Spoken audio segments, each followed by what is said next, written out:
So about the secondary sector, clear? As I was explaining to you that the secondary sector is also called the manufacturing sector. So in the manufacturing sector, we associate those activities. I was giving you the example of how the cloth is prepared. Cotton, clear, it is a primary sector produce.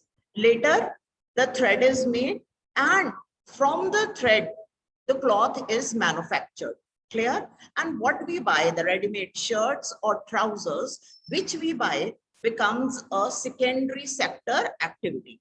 So let's see the next features.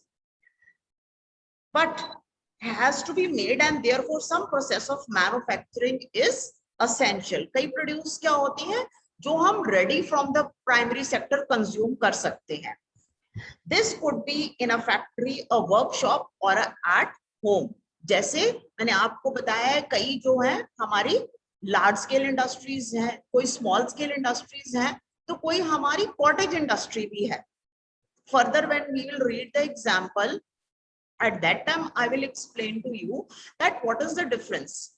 जब हम cottage industry के बारे में बात करते हैं, तो it means that बहुत ही simple machines you have done in physics, clear? बहुत ही ज्यादा simple machines के साथ जब हम मैन्युफैक्चरिंग करते हैं, तो that time, clear, maybe very simple level of machines are being used, but still it is a process of manufacturing, and that activity comes under secondary sector. क्यों? Secondary sector में original जो हमारे पास, suppose हम basket weaving का एक example ले लेते हैं. We have an activity here, we will be reading on these pages further. There are certain activities which have been mentioned, and you have to group those activities as tertiary, secondary and primary activities. अब उसमें एक है basket weaving की. Now when you say basket weaving, generally what comes in your mind? Directly हमारे mind में एकदम से आ जाएगा कि ये तो primary sector activity है. Clear? But what we are getting in original from the primary sector is thin sticks.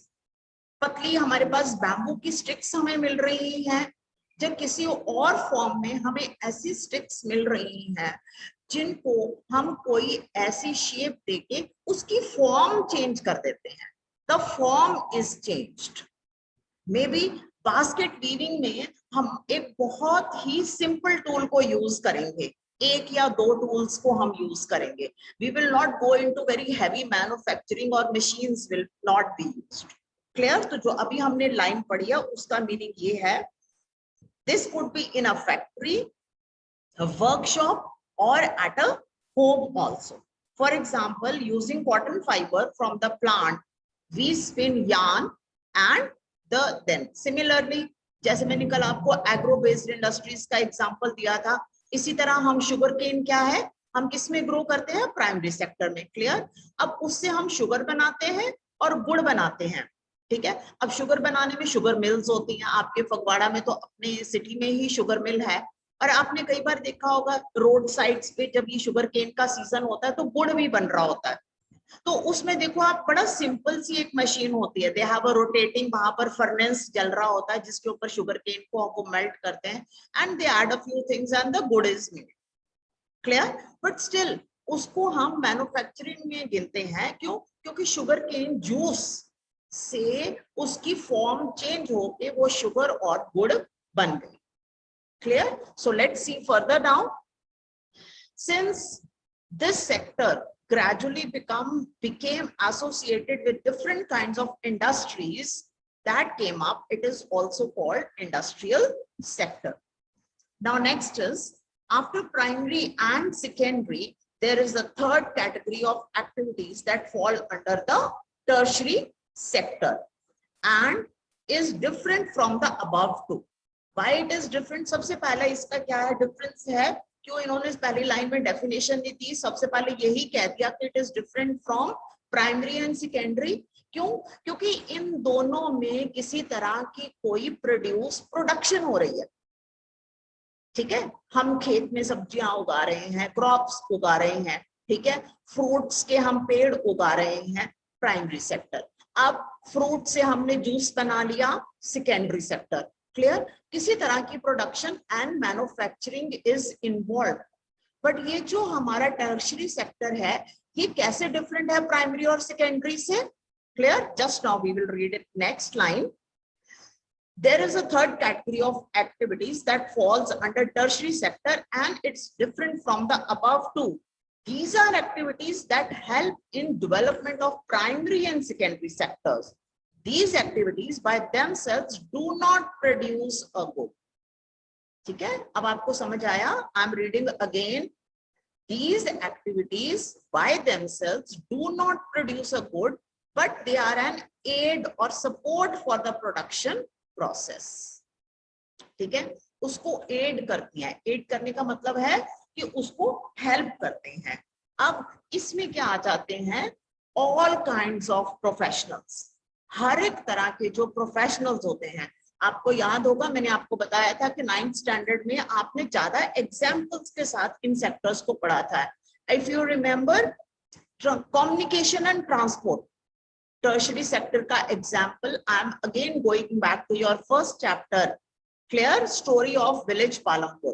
Story of village Palampur जब हमने पढ़ा था, उसमें हमने पढ़ा था ना non agricultural activities.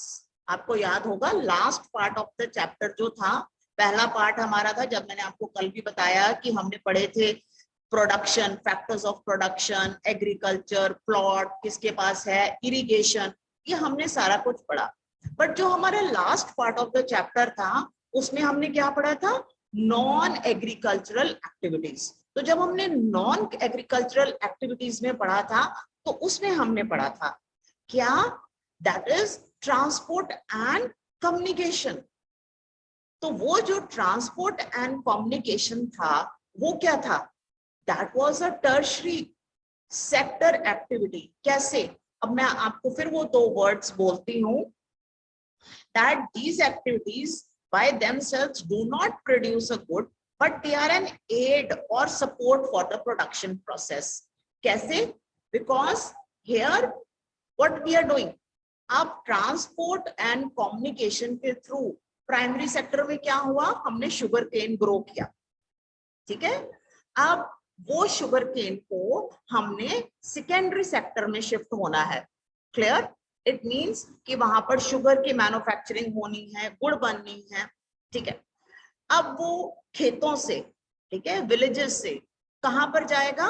It will move to those areas where industry is located. आपने कितनी बार देखा है कि ट्रॉलीज, जब ये शुगर केन का सीजन होता है और शुगर मिल्स चलती हैं हमारे, आपको मैंने पहले बताया कि फगवाड़ा में आपने कितनी बार देखा होगा कि ट्रॉलीज और ट्रक भर भर के शुगर केन शुगर मिल में आता है. ठीक है, तो वो कहाँ प्रोड्यूस हो रहा है? इन रूरल एरियाज, खेतों में हो रहा है. वहां से फैक्ट्री तक लाने के लिए ट्रांसपोर्ट और कम्युनिकेशन का कितना बड़ा रोल है. तो क्या है? ये एक सपोर्ट सिस्टम है बीच में, जो कि इसको इजी बनाता है प्रोसेस को, प्रोडक्शन एंड मैन्युफैक्चरिंग को जोड़ने के लिए.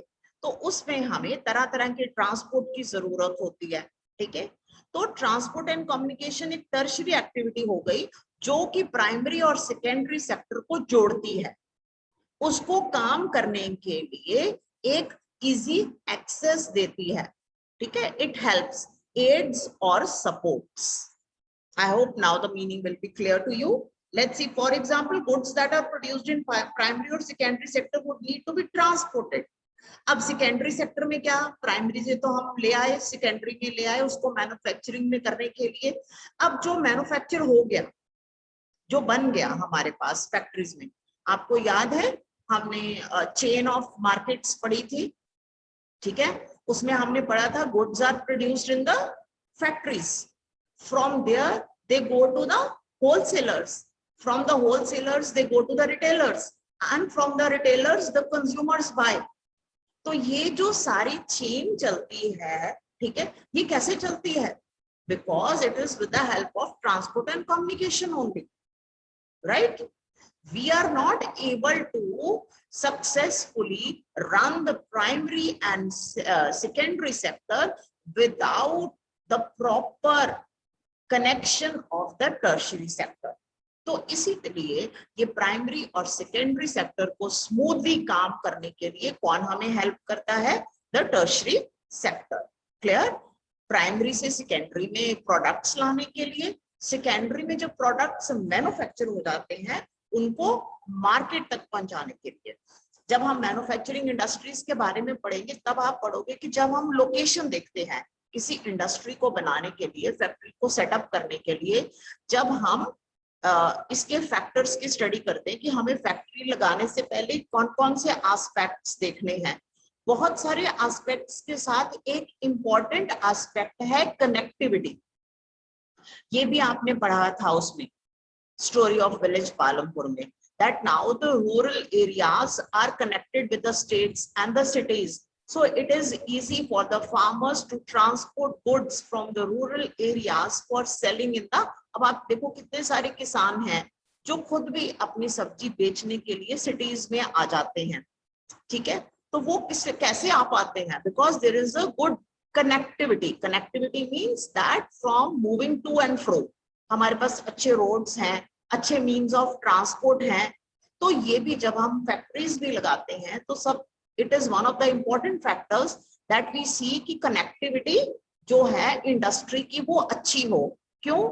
क्योंकि इंडस्ट्री में रॉ मटेरियल आना है.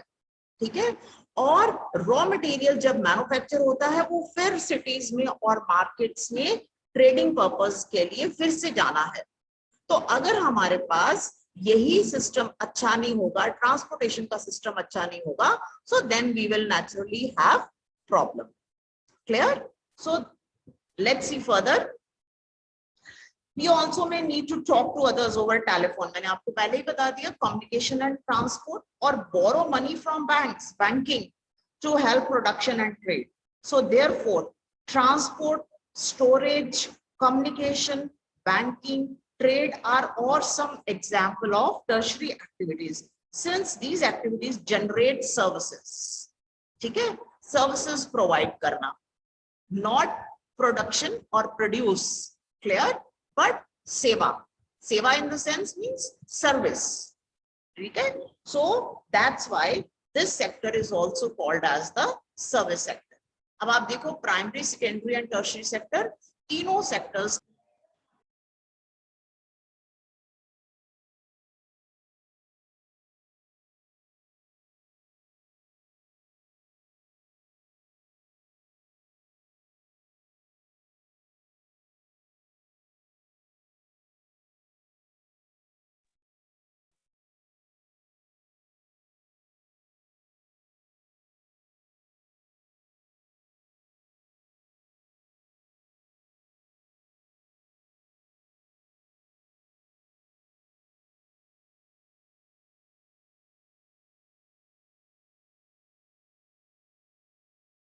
So let's see further now.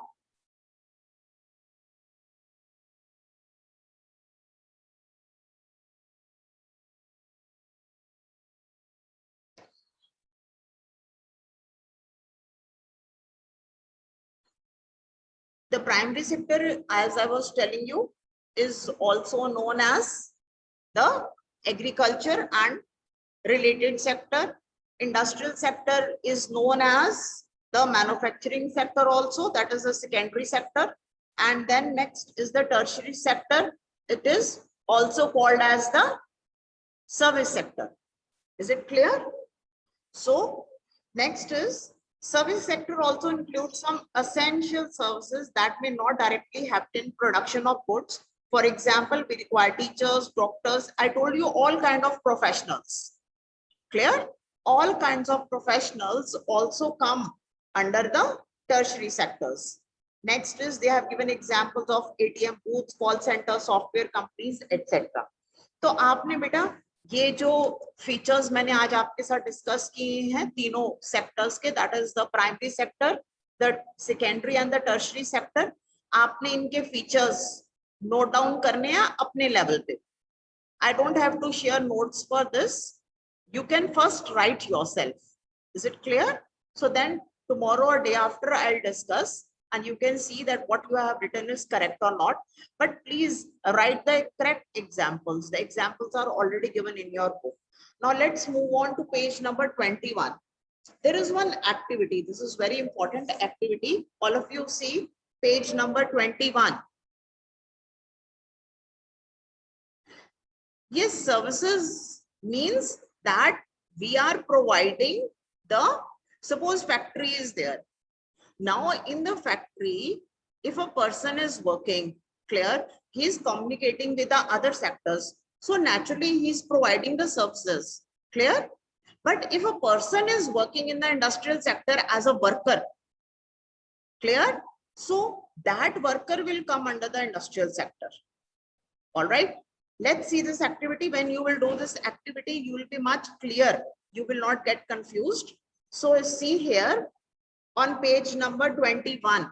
Let's work these out. Complete the above table to show how sectors are dependent on each other. Just now I told you, yesterday also I told you that dependency of the primary and the secondary sector, and the dependency of the primary and the secondary sector on the tertiary sector, because the tertiary sector makes both the sectors work conveniently. Clear? So that is first example they have done for you. In the second example and the third and the fourth, they have given you one situation, and what you have to do is that you have to write the probable effect कि अगर ये situation है तो इसका effect क्या होगा. I'll just read out the example. Imagine what would happen if farmers refuse to sell sugarcane to a particular sugar mill. The mill will have to shut down. अब इसका what does this show? This is an example of the secondary or the industrial sector being dependent on the primary sector.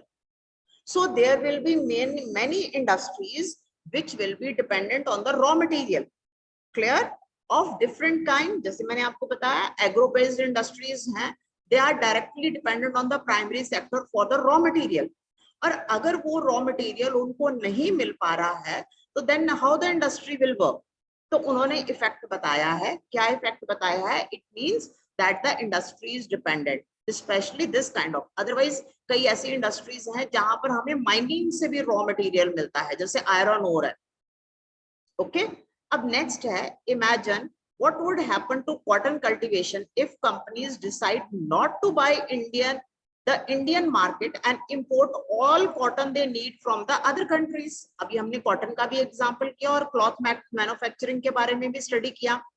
तो अब क्या है कि अगर पहले था कि अगर फार्मर शुगर केन नहीं बेच रहा है, अब क्या है, अगर फैक्ट्री नहीं खरीद रही है, अगर जो इंडस्ट्री है वो नहीं खरीदती है. Let's take example of JCT. हमारी जेसीटी मिल हमारे फगवाड़ा में है और यहाँ ये क्या है, it is a cloth manufacturing unit. It is a fully integrated unit. ये फुली इंटेग्रेटेड यूनिट इसको हम क्यों कहते हैं, क्योंकि यहाँ पर सॉर्टिंग भी होती है, सिर्फ कॉटन लिया जाता है, सॉर्टिंग भी होती है, उसके बाद थ्रेड भी यहीं पर बनता है जिसको हम यार्न कहते हैं when we are talking about industrial production. और यार्न से जो वीविंग है वो वीविंग क्लॉथ की भी यहाँ पर ही होती है, डाइंग भी इधर ही होती है, कपड़े को डाई भी किया जाता है, कपड़े की प्रिंटिंग भी यहीं पर होती है. उसके बाद यहाँ पर मैन्युफैक्चरिंग यूनिट भी अंदर ही है. ठीक है, और यहीं से पैकिंग होके जो सामान है वो इंडियन मार्केट में भी जाता है और एक्सपोर्ट भी होता है. Clear? Plus they have their own power generation also. ये लोग जो व्हीट की हस्क होती है, ठीक है, जिसको हम पंजाबी हिंदी में तूड़ी भी कहते हैं, ये जो हस्क होती है इससे ये इलेक्ट्रिसिटी मैन्युफैक्चरिंग भी करते हैं. तो इसलिए मैंने यूज किया वर्ड फुली इंटेग्रेटेड प्लांट. तो यहाँ पर अगर अब आपको पता है पंजाब में जो बठिंडा साइड की बेल्ट है यहाँ पर कॉटन ग्रो होता है, तो अगर उन फार्मर्स से ये इंडस्ट्री कॉटन नहीं लेती है, just for example I am telling you, तो ये लोग बाहर से ही मंगवा लेते हैं. अब क्यों, जैसे जो सिंथेटिक क्लॉथ मैन्युफैक्चरिंग है उसका जो धागा है, आपने पढ़ा है साइंस में, natural fibre and synthetic fibre, उसका तो आर्टिफिशियली हम फाइबर भी अंदर ही तैयार कर लेते हैं, फैक्ट्रीज में ही तैयार कर लेते हैं.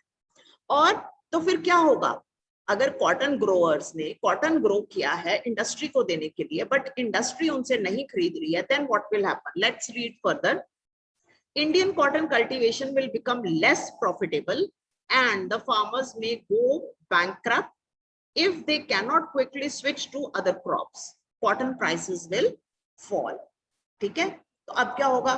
फार्मर्स ने तो इनपुट पूरी लगाई है, ठीक है, अब उनको प्रोडक्शन की वैल्यू नहीं मिलेगी. बहुत सारे फार्मर्स हैं जिन्होंने लोन लिए होते हैं, बैंकरप्ट अब क्यों कर रहे हैं? क्यों? क्योंकि वो लोन रीपे नहीं कर पाएंगे. ये भी आपने 9th स्टैंडर्ड में पढ़ा है कि what happens when small and marginal farmers, those who are not able to manage the finances themselves and they have borrowed money either from the money lenders or from the banks. Money lenders charge high rate of interest from them. Clear? और जब एक के बाद दूसरे जो debt trap में farmers फंस जाते हैं, तो फिर क्या होता है कि वो फार्मर्स कभी भी इस लाइन से, साइकिल से निकल नहीं पाते हैं. ओके, जो हमने डेट ट्रैप पढ़ा हुआ है वो इकोनॉमिक्स में हम फिर आगे दूसरे चैप्टर में दोबारा से पढ़ेंगे. So what will happen? The quickly, अब एकदम से जो इतने सालों से कॉटन ग्रो कर रहा है, क्या वो ग्रो कर पाएगा? Next, cotton prices will fall. एकदम से मार्केट में मंदी आ जाएगी, जैसे इन्फ्लेशन होती है, डिफ्लेशन, एकदम से मंदी आ जाएगी. आपने एक चीज 1000 रुपए के हिसाब से खरीदी थी और अब जब आपने देखा कि मार्केट में कोई उसको ले ही नहीं रहा है, तो आपने घर में कॉटन रख के क्या करना है? आप अल्टीमेटली मार्केट में उसको बेचना चाहोगे, तो उसको आप 200 रुपए के हिसाब से बेचोगे. खरीदा, आपके पास जो इनपुट आई वो ज्यादा थी और आपकी सेलिंग पावर क्या हो गई? सेलिंग कम हो गई. तो क्या होगा? इसमें फार्मर्स को फर्क पड़ेगा. तो एक जगह अगर हमने देखा कि इंडस्ट्री पे जो है that is dependent on agriculture, similarly agriculture is also dependent on industry, right? अब कुछ चीजें हैं जो हम डायरेक्ट भी खाते हैं. अब टमाटर की सॉस भी बनती है, टमाटो का जूस भी बनता है और टमाटो हम डायरेक्टली भी कंज्यूम करते हैं. क्लियर? बट कुछ प्रोडक्ट ऐसे हैं जो नॉन फूड प्रोडक्ट्स हैं, जैसे कॉटन है. कॉटन को हम खाते नहीं है. टी है, ठीक है, टी प्लांटेशन है. They are non food products, जिनको हम कमर्शियल क्रॉप्स भी कहते हैं, जिनको हम कमर्शियल क्रॉप्स भी कहते हैं. इन कमर्शियल क्रॉप्स को हमने बेचना ही बेचना है, ठीक है. तो अगर इंडस्ट्री किसी तरह का एक्शन लेती है तो उसका इफेक्ट डायरेक्टली किस पे होता है? एग्रीकल्चर सेक्टर पे भी, प्राइमरी सेक्टर पे भी होता है. So this is a reverse example of what you have read in the first example. Clear? अब 2 एग्जाम्पल मैंने आपके साथ डिस्कस किए हैं, उसके बाद 3 and 4 2 एग्जाम्पल और हैं. You will solve on your book only. You have enough space, वहां पर बॉक्स बना हुआ है. In case you have taken any old book and you don't have the space, then you can solve it elsewhere. तो 3rd and 4th example plus आपकी एक दूसरी activity नीचे दी हुई है. Classify the following list of occupations under primary, secondary and tertiary sectors. Right? तो ये हम दोनों जो है अब हम कल डिस्कस करेंगे. Today you will solve at home. All right? So today